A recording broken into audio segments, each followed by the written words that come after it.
Hi, ako nga pala si Roger. Meron lang akong gustong ikwento sa pagong. Paggising mo sa umaga, malambing na mensahe agad ang iyong nababasa. Good morning, kain ka na ng almusal. Huwag kang papagutom. Text mo ako paggising mo ah. Parang sarap bumangon no? Kahit alam mo magiging busy ka na naman sa araw na yun. Sa gabi naman, good night. Matulog ka ng mahimbing. Huwag ka na magpupuyat ah. Tigilan mo na yung kakalaro mo dyan. Huwag kang mag-alala dahil andito pa rin naman ako at mahal pa rin kita paggising mo sa umaga. Sarap isipin na nakadilat man o nakapikit ng iyong mga mata.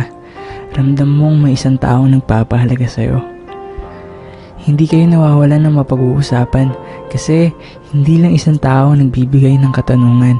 Palitan kayo ng bagay na mapag-uusapan. Palitan ng mahahabang halakhak. Seryoso o kalokohan man ang pinag-uusapan, handa ang bawat isa na makinig at umintindi. Kadramahan man o kasiyahan, marunong umunawa ang isa't isa. Sa tuwing daraanan ka ng kalungkutan, nandyan siya para makahanap ka ng rason para ngumiti.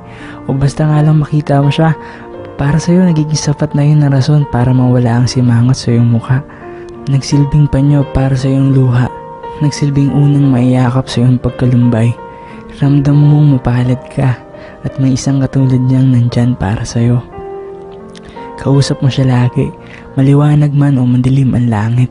Sa pagsikat ng araw at hanggang sa paglubog nito, ramdam mong hindi ka na muling mag-iisa.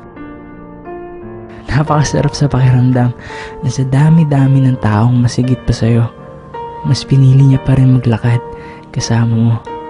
Sa pagbabakasakali na iba siya sa lahat ng nakilala mo. Iba dahil hindi lang siya puro salita. Iba dahil hindi man niya lagi buong bibig ang salitang mahal kita. Alam at ramdam mong mahal ka niya. Pero alam mo ang masakit doon? Kung ang lahat ng bagay na ito ay panandalian lang. Bigla-bigla na lang nagbago ang ihip ng hangin. Tila tumigil ata ang pag-ikot ng mundo. Hindi mo namamalayang tuluyan na pala siyang sumasabay sa lamig ng panahon. Sa hindi mo malamang kadahilanan, unti-unti niyang nilalayo ang sarili niya na tila isang bulang lumilipad at naghihintay na lamang mawala. Biglaan na lang siyang nagbago. Pero bakit ganun? Bakit bigla na lang nagkaganto? Bakit bigla ka na lang mawawala? Hindi ka man lang nag-iwan ng rason kung bakit mas pinili mong lumayo. Sagutin mo naman sana. Ang dating umaga nagsisimula sa mensaheng masaya, ngayon ay isa na lamang normal na araw na hinihintay mo na lang matapos.